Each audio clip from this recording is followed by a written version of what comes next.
Hello students, कैसे हैं आप। लास्ट क्लास में हम डिस्कस कर रहे थे मॉडर्न इंडिया को, जो हमने शुरुआत की थी। मॉडर्न इंडिया जिसकी शुरुआत होती है 18th सेंचुरी, जहां पर हम 1707 यानी डेथ ऑफ औरंगजेब यहाँ से कहानी शुरू करते हैं। और 18th सेंचुरी की जहाँ तक बात करें तो हमने आपको बताया था कि हम इसके कुछ एस्पेक्ट्स हैं जिन पर, यानी पहलू जिन पर हम चर्चा करेंगे, जैसे कि पॉलिटिकल, सोशल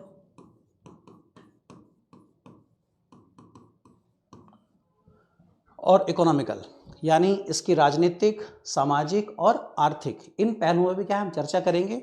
फिलहाल जो अभी हम डिस्कस कर रहे हैं वो चल रहा है हमारा पॉलिटिकल, यानी हम इसमें बात कर रहे हैं रूलर्स को लेकर।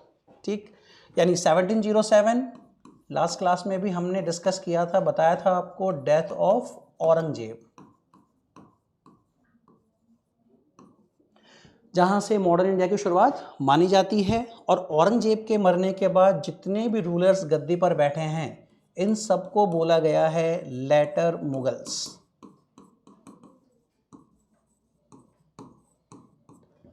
लेटर मुगल्स यानी उत्तरवर्ती मुगल।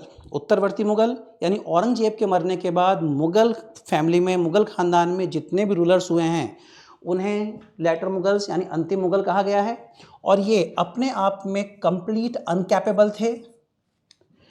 मुगल तो, भारत तो बहुत दूर की बात है, ये अपने आप को नहीं संभाल पाए, अपने आप को नहीं बचा पाए। और धीरे धीरे यहाँ से जो मुगलों का पतन शुरू हुआ, डिक्लाइन शुरू हुआ, वो 1857 तक आते आते कंप्लीट हो गया। इट मीन्स ये कह लीजिए कि 1707 में 18th सेंचुरी, जिसे हम ट्रांजिशन फेज यानी संक्रमण काल भी कहते हैं, जहाँ भारत धीरे धीरे बीमार पड़ना शुरू हुआ पॉलिटिकल फ्रंट पर, राजनीतिक मंच पर। और 1857 तक आते आते उसने अपनी राजनीतिक क्षमता खो दी और पावर जो है वो ब्रिटिश अंग्रेजों के हाथों में चली गई। ठीक है, तो लेटर मुगल्स, इसलिए इसे decline of Mughals,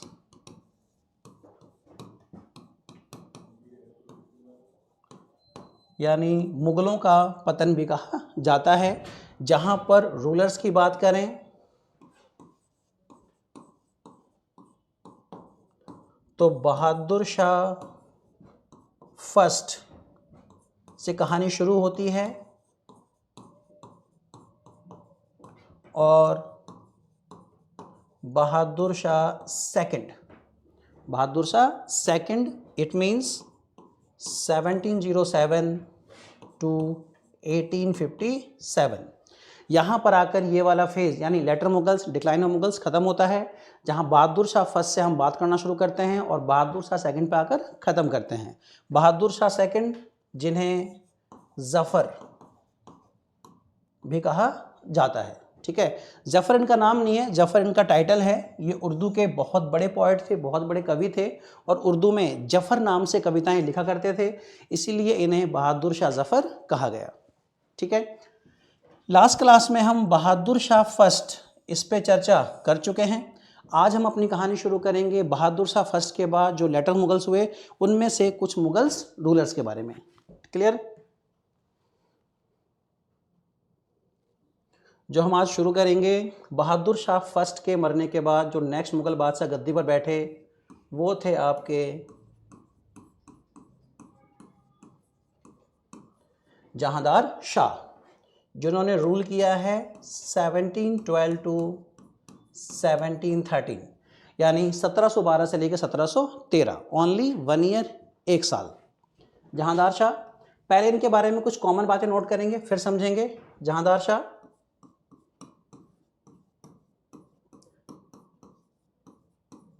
son of Bahadur Shah first, son of Bahadur Shah first. इसके अलावा इनके रूलिंग पीरियड में एक और पर्सन है, एक और व्यक्ति हैं जो बहुत इंपॉर्टेंट हैं, और वो है आपका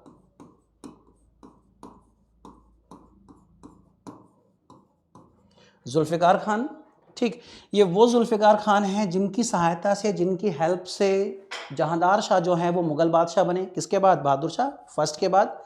और इनके इस एहसान का बदला चुकाते हुए जहांदार शाह ने जुल्फ़िकार खान को अपॉइंट किया था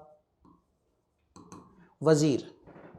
वजीर, वजीर समझ लीजिए एक तरीके से डी फैक्टो रूलर, यानी जहां जुल्फ़िकार खां जो है वो जहांदार शाह के पीरियड में कौन से डी फैक्टो रूलर, मतलब के नाम जहांदार शाह का और काम किसका, जुल्फ़िकार खान। जैसे आप चेस के गेम में देखते हैं, चेस के गेम में राजा मात्र एक घर चलता है, बाकी पूरा काम वजीर, पावर किसके पास, वजीर के पास। सेम वैसे ही यहाँ पर जहांदार शाह वो सिर्फ नाम के हैं, पावर किसके पास है, जुल्फ़िकार खां के पास। क्लियर। इसके अलावा एक और नाम मिलता है लेडी लाल कुंवर, लेडी लाल कुंवर, जो मिस्ट्रेस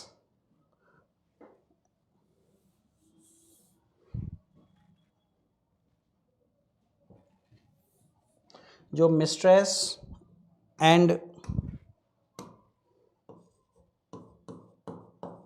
लवर, यानी जो लाल कुंवर जहांदार शाह की मिस्ट्रेस यानी नौकरानी और प्रेमिका भी हैं। ठीक है। अगर बात करें बाय नेचर, बाय ऑक्यूपेशन जो है, सॉरी बाय ऑक्यूपेशन जो है ये एक वैश्या हैं, डांसर है, नर्तकी हैं। ठीक है। जहांदार शाह इन दोनों के बीच संबंध था और Jahandar Shah was completely dominated by Lal Kunwar, यानी जहांदार शाह जो है वो कम्प्लीटली कह लीजिए डोमिनेटेड थे किससे, लाल कुंवर से। एक बार को जहांदार शाह कुछ कहें वो बात हो या ना हो सेकेंडरी है, लेकिन अगर लाल कुंवर ने कुछ कह दिया तो वो बात मानी जाती थी। इतना ज़्यादा इम्पैक्ट और इफेक्ट था लाल कुंवर का किसके ऊपर, जहांदार शाह के ऊपर। ठीक है। तो ये कुछ कैरेक्टर हैं जो जहांदार शाह जुड़े हुए हैं। अब थोड़ा समझना शुरू करते हैं जहांदार शाह को। देखिए 1707 औरंगजेब के मरते ही ये बात क्लियर हो गई थी कि अब मुगल एम्पायर जो है वो डिक्लाइन की तरफ जा रहा है, लेकिन बहादुर शाह फर्स्ट उनके मरते ही कंफर्म हो गया कि मुगल एम्पायर ये बाहर से एक ग्रैंड बिल्डिंग है बट अंदर से क्या है, बिल्कुल खोखली हो चुकी है। कोई भी पावर ईजिली जो है इसे पुश करके, धकेल करके, इसे समाप्त करके अपने आप को स्टैब्लिश कर सकती है। कैसे, वॉर ऑफ सक्सेशन, ठीक, उत्तराधिकारी का युद्ध, जो बहुत कॉमन है, जो सिर्फ और सिर्फ बाबर और हुमायूं को फेस नहीं करना पड़ा, अदरवाइज अकबर से लेकर लास्ट तक सबको लगभग जो है इस वॉर ऑफ सक्सेशन यानी उत्तराधिकार के युद्ध का सामना करना पड़ा है। तो सेम अगर बात करें जहांदार शाह, बहादुर शाह फर्स्ट, ये भी कैसे बचते। बहादुर शाह फर्स्ट इनके मरने के बाद इस मुगल गद्दी के लिए फिर से वॉर शुरू हुआ, फिर से संघर्ष शुरू हुआ। और इस कंटेक्स्ट में बहादुर शाह फर्स्ट के मरने के बाद जितनी ज़्यादा कह लीजिए क्या कि डिग्निटी को लॉस किया गया वो इससे पहले कहीं नहीं हुआ था। ठीक। बहादुर शाह फर्स्ट अगर बात करें तो इनके भी 4 बेटे थे, 4 सन्स। कौन कौन, अजीमुशान,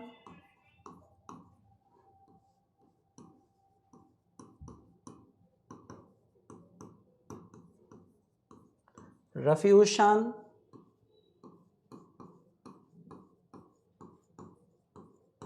जहांशाह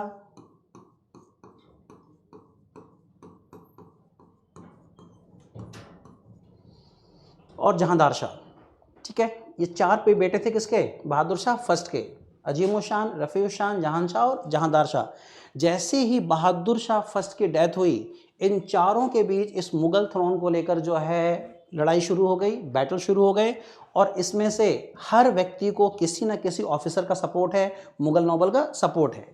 जहांदार शाह को सपोर्ट था उस समय के सबसे पावरफुल नोबल मिनिस्टर जुल्फ़िकार खां का, जिसका संबंध जो है वो ईरानियन ग्रुप यानी ईरानी ग्रुप से था। औरंगजेब के समय में ही मुगल कोर्ट जो है वो छोटी छोटी पार्टियों में बंटने लगा था, लेकिन औरंगजेब के मरने के बाद बहादुर शाह फर्स्ट के पीरियड में ये छोटी छोटी पार्टियां जो हैं 4 पावरफुल ग्रुप के रूप में सामने आई, जिनमें से 4 पावरफुल ग्रुप, पहला टर्किश ग्रुप यानी तुर्की मुसलमान, दूसरा हिंदुस्तानी ग्रुप हिंदुस्तानी मुसलमान, तीसरा ईरानियन ग्रुप ईरानी मुसलमान और चौथा अफगानी ग्रुप अफगानी मुसलमान। और इनमें से हर किसी को किसी न किसी ग्रुप का सपोर्ट था, जिसमें जहांदार शाह को किसका, जुल्फ़िकार खान जो ईरानी ग्रुप से बिलोंग करता है उसका सपोर्ट था। और इस सपोर्ट से जो मुगल गद्दी के लिए बैटल हुआ इन चारों के बीच, इसमें इन्होंने इतनी ज़्यादा बेशर्मी दिखाई कि जब तक जहांदार शाह अपने सारे भाइयों को हटाकर मुगल गद्दी पे नहीं बैठा, तब तक कहा जाता है कि बहादुर शाह फर्स्ट की डेड बॉडी को 6 to 8 वीक यानी 6 से 8 सप्ताह तक दफनाया तक नहीं गया। जब जहांदार शाह जीतकर मुग़ल बादशाह बने तब जाकर बहादुर शाह फर्स्ट की डेड बॉडी को दफनाया गया। तो आप समझ सकते हैं कि कितनी ज़्यादा निर्लजता वो दिखाई गई मुग़ल गद्दी को पाने के लिए। अब इससे क्या कंफर्म होता है कि कहीं ना कहीं मुग़ल एम्पायर में अब वो बात नहीं रही। एक तरफ बाबर जिनकी इच्छा का सम्मान करते हुए उन्हें 2 बार दफनाया गया। बाबर की ख्वाहिश थी कि मरने के बाद उसे वहीं दफनाया जाए जहाँ से वो आया था, यानी काबुल में, जो जगह उसने पसंद की थी। बट अनफॉर्चुनेटली 1530 में बाबर की डेथ हो गई। कहाँ? आगरा में। तब उस समय कंडीशन इतनी फेवरेबल नहीं थी कि उसकी इच्छा का सम्मान करते हुए उसे कहाँ वहीं दफनाया जाए।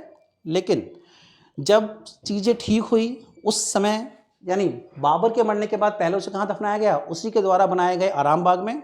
और कुछ समय के बाद उसकी इच्छा का सम्मान करते हुए उसे, उसके अवशेषों को वहाँ से निकाला गया और काबुल में उसी जगह दफनाया गया जो उसकी ख्वाहिश थी। तो सोचिए, एक तरफ बाबर हैं जिनको 2 बार दफनाया गया उनकी इच्छा का सम्मान करते हुए, और एक तरफ कौन? बहादुर शाह फर्स्ट हैं जो पिछले 1.5 महीने से वेट ही कर रहे हैं क्या कि कोई तो दफनाए। बेटों को भी लगा होगा कि पिताजी तो मर ही चुके हैं, अब और कितना मरेंगे, पहले गद्दी हासिल कर लेते हैं, बाद में देखा जाएगा। अब इससे क्या पता लग रहा है कि मुग़ल एम्पायर जो है वो धीरे धीरे डिक्लाइन की तरफ जा रहा है। ठीक है, जो मौका था ऐसे लोगों को पावर पे कैप्चर करने का जो मुग़ल गद्दी को कैप्चर करने की ताक में लगे हुए थे। क्लियर? चलिए, अब जहांदार शाह जुल्फ़िकार खां की सहायता से क्या बन गए? मुग़ल बादशाह। इस कंटेक्स्ट में जुल्फ़िकार खान वो कंप्लीटली डी फैक्टो रूलर के रूप में रूल कर रहा है। इसके खिलाफ ये कुछ बोल नहीं सकते, क्योंकि जहां जहांदार शाह ने जुल्फ़िकार खां के अगेंस्ट कुछ कहा, जुल्फ़िकार खां इसको हटाएंगे और किसी दूसरे व्यक्ति को गद्दी पर बैठा देंगे। ठीक है, रही सही कसर किसने पूरी कर दी? लेडी लाल कुंवर ने, क्योंकि लेडी लाल कुंवर का कंप्लीट इम्पैक्ट है किसके ऊपर? जहांदार शाह के ऊपर। अब इस कंटेक्स्ट में कहानी ये है क्या कि जहांदार शाह ना तो इन्हें कुछ कह सकते और ना ही किसको? लेडी लाल कुंवर को। और इस कंटेक्स्ट में कंप्लीट मुग़ल पावर जो है वो और ज़्यादा डिक्लाइन की तरफ चलती चली गई। और लाल कुंवर ने क्या किया? जितने भी इनके अनकैपेबल रिलेटिव थे उनको मुग़ल पोस्ट पर अपॉइंट करना शुरू कर दिया। ठीक है, इससे बहुत बड़े लेवल पर मुग़ल एम्पायर का, इंडियन पॉलिटिक्स का नुकसान हुआ। इस कंटेक्स्ट में इन्हें टाइटल लंपट मूर्ख, यानी जहांदार शाह का जो टाइटल है वो क्या है आपका? लंपट मूर्ख। ठीक, यानी बिगेस्ट फूल कह लीजिए। ठीक है, 2 टाइप के बेवकूफ़ होते हैं, एक वो जो पैदाइशी होते हैं, दूसरे वो जिनको बेवकूफ़ बनाया जाता है। जहांदार शाह दोनों ही थे, बेवकूफ़ पैदा हुए भी और बेवकूफ़ बनाए भी गए। ठीक है, तो ये कुछ पॉलिटिकल एस्पेक्ट्स थे किसको लेकर? जहांदार शाह को लेकर। इसके अलावा इनके फेज में इजारा सिस्टम,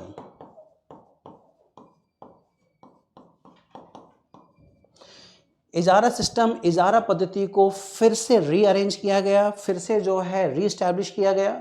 इजारा सिस्टम ये एक लैंड ग्रांट सिस्टम है जहां पर एडमिनिस्ट्रेशन, रूलिंग क्लास जो है वो लैंड कॉन्ट्रैक्ट करती है। ठीक है, और एक सर्टेन अमाउंट तय हो जाता है कि इतना अमाउंट रूलिंग क्लास को चाहिए, आप कहाँ से लेकर आएंगे, इससे उन्हें फ़र्क नहीं पड़ता। इस कंटेक्स्ट में जो पर्सन रूलर के साथ, शासक के साथ लैंड ग्रांट करता है उसे उतना देने के बाद मनचाहा टैक्स वसूलने का अधिकार मिल जाता है। इस कंटेक्स्ट में जो है किसानों का, मजदूरों का बहुत बड़े लेवल पे क्या है? एक्सप्लॉयटेशन शुरू हुआ। इजारा सिस्टम क्या है, इस पे हम दोबारा से क्या है डिस्कस करेंगे, अलग से एक वीडियो इसकी बनाई जाएगी। ठीक, एडमिनिस्ट्रेशन को लेकर मुग़ल को, तो वहाँ पे क्या है इसे हम डिटेल में और समझेंगे। इसके अलावा इन्हीं के पीरियड में जजिया टैक्स,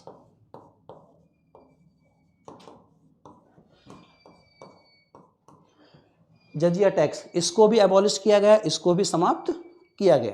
ठीक है, जजिया टैक्स क्या था, इसको लेकर भी जो है अलग से एक शॉर्ट वीडियो बनाएंगे जहां पर जजिया से जुड़े हुए सारे के सारे फैक्ट, सारे कॉन्सेप्ट क्या है वो आपको समझाए जाएंगे। क्लियर? ठीक, अब इस तरह से अगर बात करें तो धीरे धीरे मुग़ल एम्पायर बहुत तेज़ी से डिक्लाइन की तरफ जा रहा था। लेकिन यहीं पर इनके पीरियड में कुछ लोग ऐसे भी थे जो मुग़ल और भारत के बारे में अच्छा सोच रहे थे। उन्हीं में से 2 नाम आते हैं, अब्दुल्ला खान और हुसैन अली खान। अब्दुल्ला खान, हुसैन अली खान जो भारत और मुगल दोनों के बारे में अच्छा सोचते थे। ठीक इस भारत को फिर से मजबूत करना चाहते थे, जिन्हें इतिहास में सैयद ब्रदर्स, सैयद बंधुओं के नाम से जाना जाता है। वो धीरे धीरे आगे आए और उन्होंने अपने आप को एम्पावर करते हुए उन सभी लोगों को एक किया जो भारत के बारे में, हिंदुस्तान के बारे में अच्छा चाहते हैं। और इस तरह से जहांदार शाह और जुल्फ़िकार खां के अगेंस्ट बैटल करके उन्होंने दोनों को हटाकर सैयद ब्रदर्स ने अपने ग्रुप का नेक्स्ट मुगल यानी फर्रुखशियर गद्दी पर बैठा दिया। तो अगर बात आए जहांदार शाह की हत्या किसने की थी, तो Jahandar Shah killed by Syed brothers, Syed बंधु। क्लियर? ठीक है।